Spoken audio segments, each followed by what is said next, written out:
جلوہ کیجے خواہ پردہ کیجئے جلوہ کیجے خواہ پردہ کیجئے جلوہ کیجے خواہ پردہ کیجئے ہم کو اپنے پاس رکھا کیجئے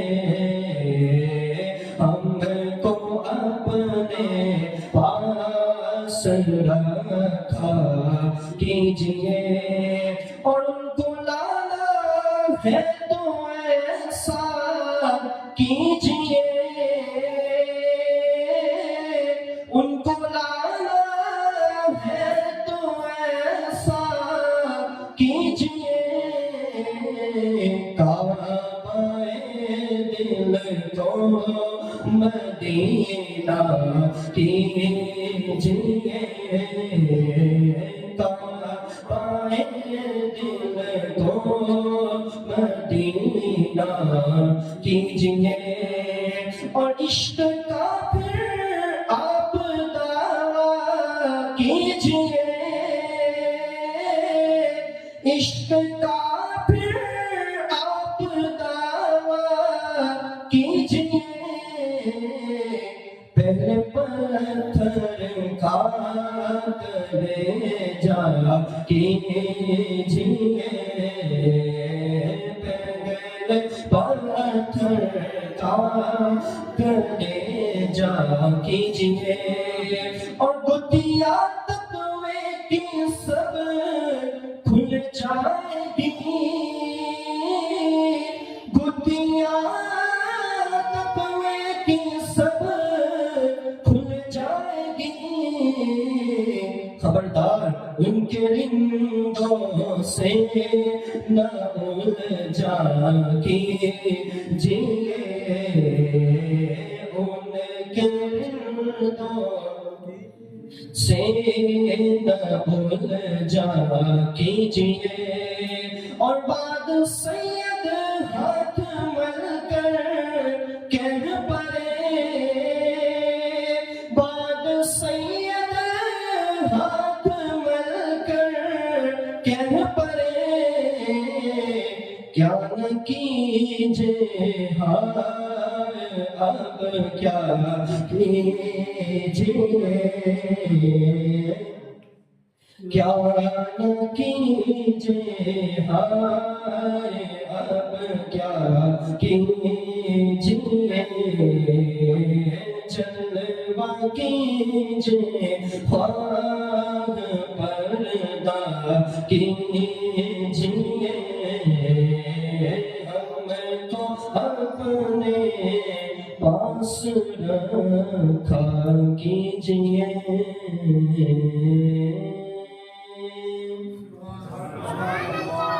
سبحان اللہ اب آئیے بنا کسی تاخیر ہم حضرت کا استقبال کرتے ہیں کہہ دیجئے نعرہ تکبیر نعرہ رسالت نعرہ رسالت جانشین حضور سیف الاسلام نعرہ تکبیر نعرہ رسالت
حاضرین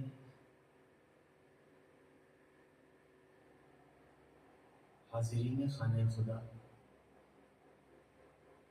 خدا کے اس گھر میں عبادت کی نیت سے خالصاً پیور عبادت کی نیت سے حاضر آئے آپ تمامی حضرات، السلام علیکم ورحمۃ اللہ تعالی وبرکاتہ۔ وعلیکم السلام ورحمۃ اللہ وبرکاتہ۔ وقت کا خیال رکھتے ہوئے آج کی اس محفل کے ذریعے ہم آپ کے درمیان ذکر کی اہمیت و افادیت بتانے کی کوشش کریں گے۔ میری گزارش ہے، خواہش ہے، آرزو ہے، تمنا ہے کہ آپ کے سامنے جو باتیں رکھی جائیں آپ ان کو صرف سننے کی حد تک ہی نہیں بلکہ اپنے دلوں کی زمین پر ان باتوں کو لکھ لینے کی، محفوظ کر لینے کی اللہ آپ کو اور ہمیں توفیق عطا فرمائے۔ اور for the short time of period, I want all of your full concentration for the short time of period۔ بہت پہلے کی بات ہے، دنیا کے کسی جگہ پر ایک انسان رہتا تھا، بڑا نیک تھا اور بے شمار اس کے اندر اللہ نے خوبیاں، ایبیلٹیز، اچھائیاں اللہ نے اپنی قدرت سے رکھی تھی۔ ان خوبیوں میں سے ایک خوبی، ایک اچھائی اس کا سخی داتا ہونا بھی تھا۔ بہت دیگ داتا تھا، سخی داتا، ہیلپ فل تھا، اور یہ ایک مومن کی پہچان بھی ہوتی ہے، ایک مسلمان کی یہ شان بھی ہے۔ اسلام کی تعلیمات میں سے ایک تعلیم بھی یہ ہے کہ ہمیں وقت ضرورت اپنوں کے لیے کھڑے رہنا کی تعلیم اسلام دیتا ہے۔ تو دور دور تک اس کی سخاوت اور اس کی اچھائی، اس کی نیکی کے چرچے تھے۔ کسی کو پریشان حال دیکھتا تھا تو ترنت کوشش کرتا تھا کہ میں کس طرح اللہ کی دی ہوئی نعمتوں کے ذریعے خدا کے اس بندے کی پریشانی کو کیسے میں دور کر دوں، کتنی جلدی ختم کر دوں۔ یہ اس کی خواہش ہوتی تھی، یہ اس کی نیکیوں کی دلیل میں سے ایک دلیل تھی۔ ایک دن کی بات ہے کہ اچانک، چونکہ انسان کی اپنی زندگی میں اتار چڑھاؤ ہوتا رہتا ہے، حالات میں کبھی خوشی کا موقع ہوتا ہے تو کبھی رنج و غم کے بھی دن اس کو دکھائی دیتے ہیں۔ تو ایک دن کی بات ہے کہ وہ بہت پریشان تھا، بہت بے چین تھا، اس کو کچھ سمجھ میں نہیں آ رہا تھا، ہر طرف پریشانی ہی پریشانی دکھائی دے رہی تھی، غموں کے دلدل میں وہ ڈوبا ہوا تھا، اور غم کے دلدل سے، پریشانیوں کے دلدل سے وہ اپنے آپ کو نکالنے کی کوشش کر رہا تھا، لیکن اس کی ہر کوشش اس کو غموں کے دلدل سے نکلنے نہیں دے رہی تھی۔ ٹینشن نے اس کو چاروں طرف سے آ کر گھیر لیا تھا، اس کو سمجھ میں نہیں آ رہا تھا، بہت بے بس تھا، بہت پریشان تھا، اپنے آپ کو بہت اکیلا محسوس کر رہا تھا۔ اس دن، ایک دن کی بات ہے، اس کو کچھ سمجھ میں نہیں آ رہا تھا کہ میں کروں تو کیا کروں, میں اپنی اس بے بسی کو بس کی منزل تک کیسے لے جاؤں, اس بے قراری کو قرار کے مقام تک کیسے پہنچاؤں, اس پریشانی کو خوشیوں کے باغیچے میں کون سا ایسا عمل کروں کہ میری یہ پریشانیوں سے نکل کر خوشیوں کے باغیچے میں جا کر کھڑی ہو جائے, ایسا کیا کروں. لیکن اس کو کچھ سمجھ میں نہیں آ رہا. اچانک اس کو یہ تھاٹ آیا, خیال آیا کہ چلو باہر نکلتا ہوں. وہ باہر نکلا, ٹہلتے ٹہلتے اپنے گاؤں سے باہر پہنچا. گاؤں سے باہر نکلنے کے بعد اس کو یاد آیا کہ اور بھی ذرا کچھ اگر میں آگے جاؤں گا تو میرے ایک دوست کا گھر ہے, چلو اس کے پاس چلتا ہوں. گیا, جب پہنچا تو پتا کیا تو دوست اس وقت گھر پر نہیں تھا. بہرحال دوست کے گھر پر جا کر بیٹھا اور انتظار کرنے لگا کہ ابھی دوست آئے گا. اور اس موقع پر میں سمجھتا ہوں کہ میرا دوست ہی میری کیفیت کو, میری کنڈیشن کو, میری سچویشن کو, میری حالت کو مجھ سے بہتر سمجھ سکتا ہے. ایک اچھا اور وفادار اور سچا دوست. اس نیت سے بیٹھ گیا اپنے دوست کے گھر کو اپنا گھر سمجھ کر. تھوڑی دیر میں دوست آیا تو دوست سے اس نے اپنی پریشانیاں بتائی, اور وہاں پر بھی وہ اس کے دوست نے دیکھا کہ یہ بہت بے چین ہے, اس کو کچھ سمجھ میں نہیں آ رہا. جس طرح سے ایک پریشان انسان ایکٹیویٹی کرتا ہے, اس سے کہیں زیادہ وہ اس وقت اپنے دوست کے سامنے وہ اپنی بے چینی پریشانی کا اظہار کر رہا تھا. اس نے کہا کہ جلدی سے یہ کھڑکیاں بند کر دو, کھڑکیاں بند کر دو. دوست نے بند کر دیا. کہا دروازے بند کر دو, بند کر دیا. کہا پنکھے کی آواز بھی اس وقت مجھ کو بہت ڈسٹرب کر رہی ہے, مجھے کچھ سمجھ میں نہیں آ رہا, بند کر دو پنکھے. کہا بند کر دیا. ٹھیک ہے تم چاہتے ہو بند کرنا, لو میں بند کر دیتا ہوں. دوست نے بند کر دیا. کہا یہ بتاؤ تم یہ سب کیوں بند کروا رہے ہو, اس دوست نے پوچھا. تو اب یہ بہت پریشان تھا. کہا کہ تاکہ باہر کے شور سے میں بچ سکوں. یہ جو شور آ رہا ہے گاڑیوں کے گزرنے کا, ہارن کا یا دوسری چیزوں کا, یہ جو ایک شور میرے کان کے ذریعے مجھے ڈسٹرب کر رہا ہے, مجھ تک جو شور پہنچ رہا ہے میں اس سے ڈسٹرب ہو رہا ہوں, یہاں تک کہ پنکھے کی آواز سے بھی میں ڈسٹرب ہو رہا ہوں, میں اس شور سے بچنا چاہتا ہوں.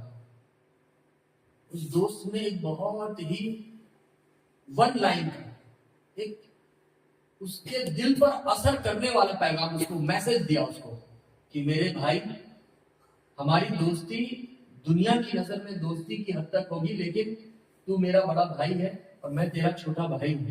تو نے مجھے اس لائق سمجھا کہ اپنے اس پریشانی کے عالم میں تو دنیا میں کسی اور جگہ پر نہ جا کر میرے پاس آیا.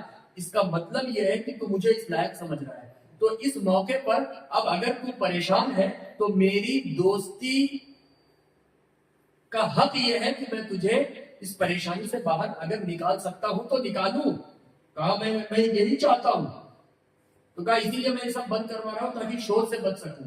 اس نے ایک سینٹنس میں جواب دیا, بھائی میرے دوست کھڑکی اور دروازوں کو بند کروا کے تو دنیا سے یہ جو شور اٹھ رہا ہے, باہر سے آنے والے شور کو تو بند کروا سکتا ہے, لیکن تیرے اندر سے جو ایک شور, ایک آواز, ایک بے چینی اٹھ رہی ہے, اس شور کو کیسے بند کرے گا؟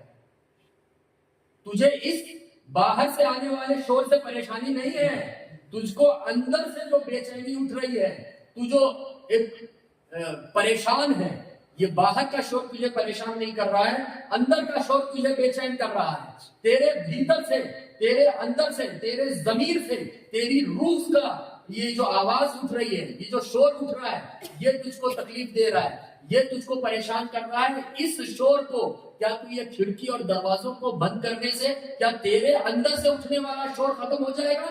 اگر وہ شور ختم ہو سکتا ہے تو میں ابھی بند کر دے رہا ہوں. اس نے کہا نہیں, یہ شور تو نہیں ختم ہوگا.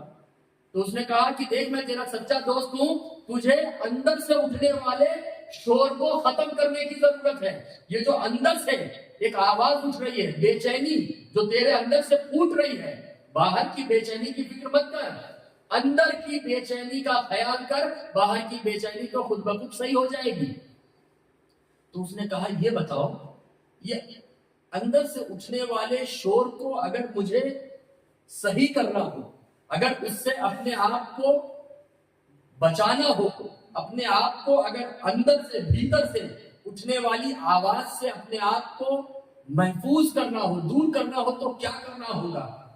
تو وہ بولا کہ تجھے کچھ نہیں کرنا ہوگا, تجھے تیرے محبوب کا وسیلہ لے کر تیرے رب کی بارگاہ میں ذکر الہی کی شکل میں حاضری دینی ہوگی.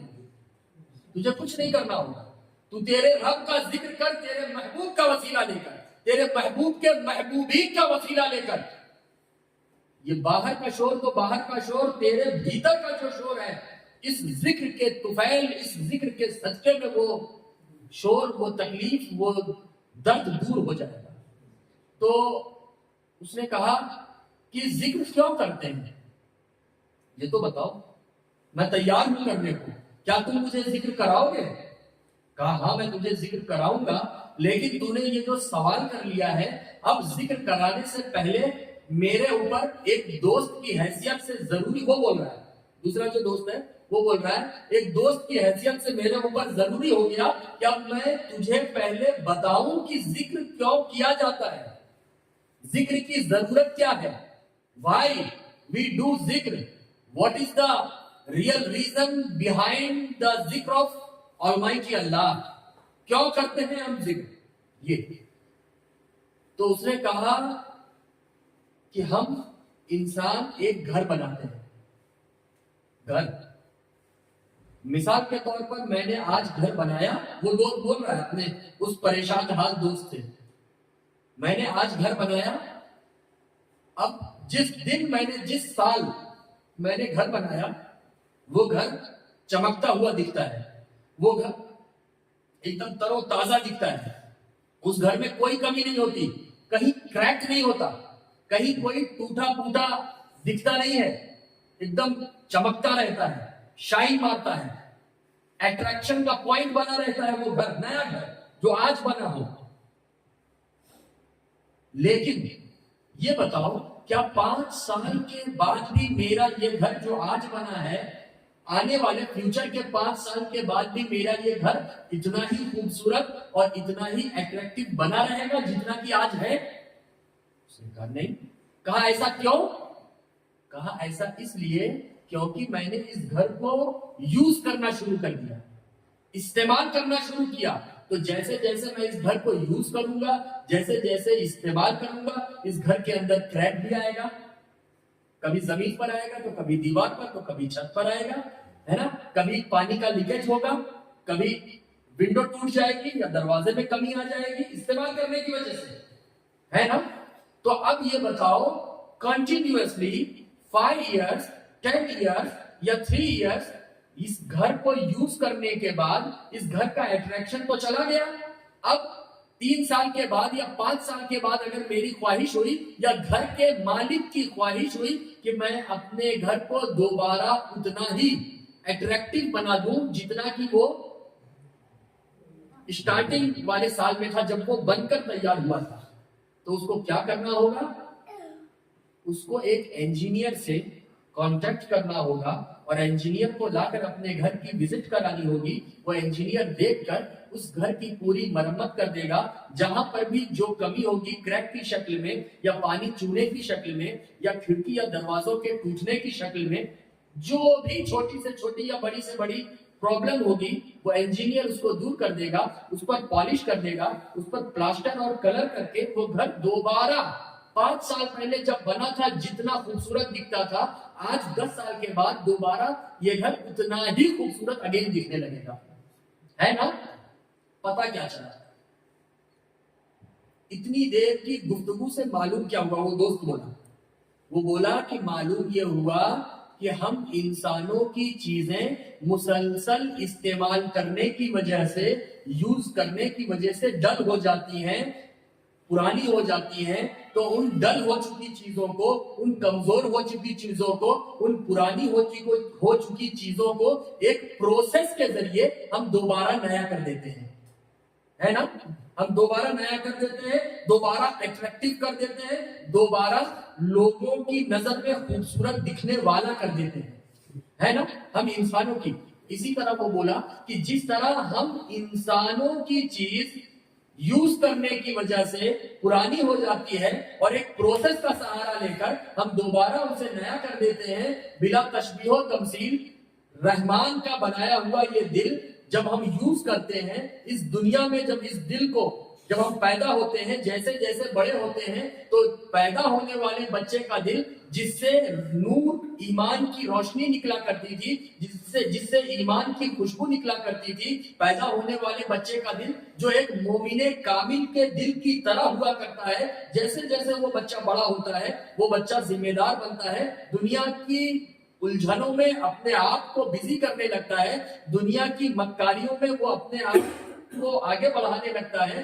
اس بچے کا دل جو کبھی ایمان کی شعاؤں سے، ایمان کی خوشبو سے معطر ہوا کرتا تھا، دھیرے دھیرے وہ بلیک آؤٹ ہو جاتا ہے، وہ دل کالا ہو جاتا ہے، وہ دل جس سے ایمان کی کرن نکلا کرتی تھی اب اس دل سے بدبو نکلتی ہے، وہ دل جو کبھی مسلمان بن کر دھڑکا کرتا تھا اب وہ دل دنیا دار بن کر دنیا کے مقصد کے اور دنیا کو حاصل کرنے کے لیے دھڑک رہا ہے۔ تو اس دل کو اگر ہمیں دوبارہ پیدا ہونے والے بچے کے دل کی طرح بنانا ہو، اس دل کو اگر ہمیں دوبارہ ایک مومن کامل کے دل کی طرح بنانا ہو، اس دل کو جو یوز کرنے کی وجہ سے، جو کنٹینیوسلی 18 سال 24 سال یا 40 سال مسلسل استعمال کرنے کی وجہ سے دنیا کا بنا دیا ہے، ہم نے دنیا دار بنا دیا ہے، اس دل کو اگر ہمیں دوبارہ ایک نیک دل بنانا ہو، اس دل سے دوبارہ اگر بلیکنس کو، ڈارکنس کو ہٹا کر ایمان کی روشنی کو دوبارہ نکالنا ہو تو کیا کرنا ہوگا؟ اس دوست نے بولا کچھ اور نہیں کرنا ہوگا بلکہ اللہ کے محبوب کا وسیلہ لے کر خدا کی بارگاہ میں ذکر الہی کرنا ہوگا۔ یقین جان ابھی ذکر سے پہلے جو تیرا دل گمراہیت کے گڈھے میں گرا ہوا تھا، اسی محبوب کا وسیلہ لے کر شروع کیے گئے اس ذکر کا یہ تجھے اثر دکھے گا، یہ ایفیکٹ دکھے گا کہ وہ دل جو ابھی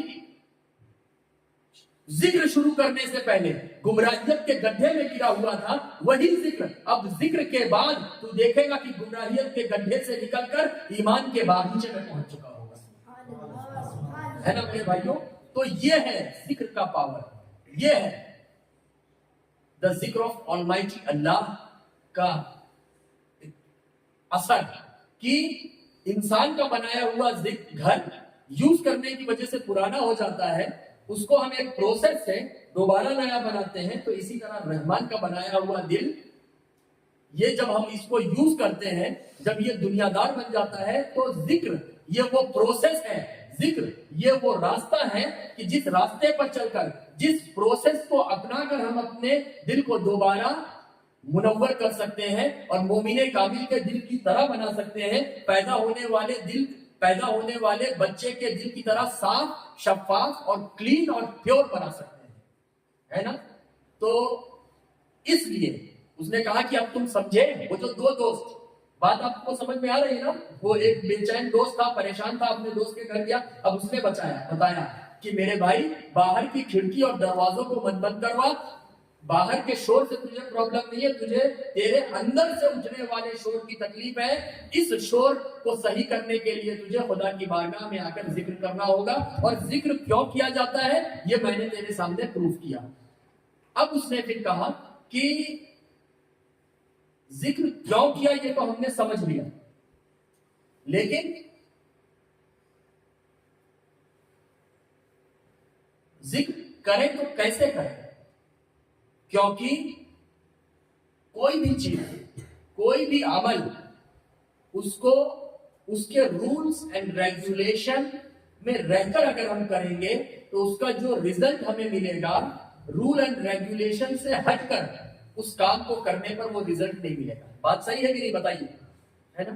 مثال کے طور پر، فار ایگزامپل، ہمارا بچہ اسکول جاتا ہے، اسکول والوں نے بچوں کے لیے ایک رول اینڈ ریگولیشن سیٹ کیا ہے کہ بچوں مارننگ میں 7 o'clock تم کو آ جانا ہے, اسکول کا ڈریس پہن کر آنا ہے, اسکول میں جتنے سبجیکٹ تم کو پڑھائے جانے والے ہوں ان سبجیکٹس کی بک تم کو رکھ کر لانی ہے اپنے بیگ میں, ٹھیک ہے.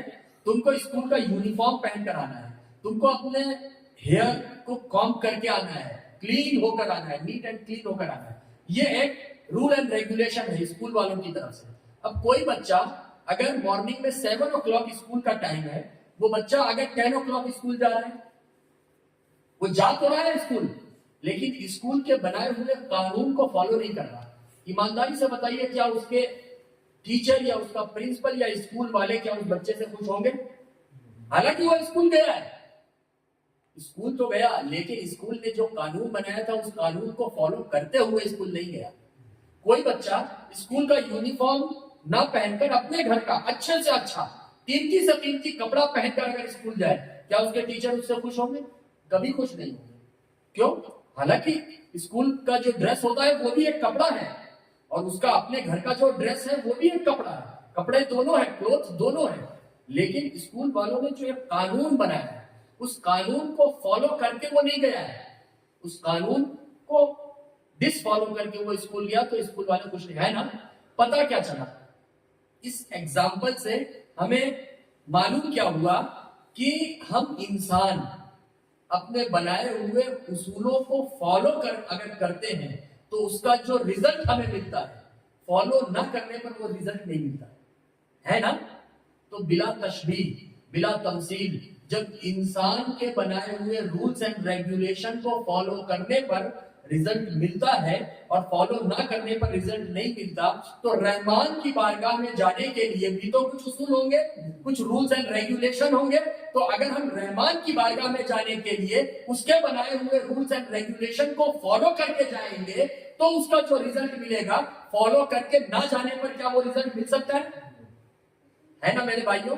تو اسی طرح اسکول جانے کا جب ایک رولز اینڈ ریگولیشن انسان نے بنایا ہے تو رحمان کی بارگاہ میں ذکر کے شکل میں حاضر ہونے کے لیے رحمان نے بھی تو کچھ رول اینڈ ریگولیشن بنائے ہوں گے. تو اس ذکر کے رول اینڈ ریگولیشن کو فالو کرتے ہوئے اگر ہم ذکر الہی کریں گے تو اس کا جو ریزلٹ ہم کو ملے گا, رولز کو فالو نہ کرنے پر ذکر کریں گے تو ریزلٹ وہ جو ملنا چاہیے وہ نہیں مل سکتا ہے نا میرے بھائیوں.